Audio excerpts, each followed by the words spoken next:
Good morning everyone welcome back to my mini blog. सकाल सकाल मु ब्रश करके उठी चा पीबे बोली हेले मु सेउरे पिंपुड़ी देन मु टिके जाम कोली आ खजूरी खाईदेली। तापर मु आम पुचु बाबा सह टिके खेलिली। देन मो माँ तार रोसई सरिया पर मो पाई बादाम भाजदेला।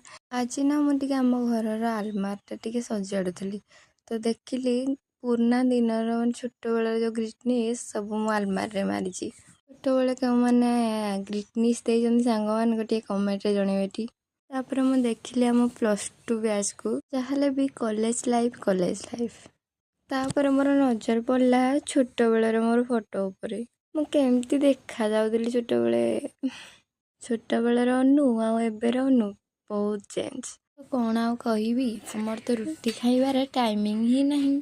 बेला टाइम रे ही इच्छा है टिके रुटी खाइबाई तो रुटी बनईदेलु। तापर संध्या बेले आमर टिके पार्ल काटिदेलु घरे पकेयापाई।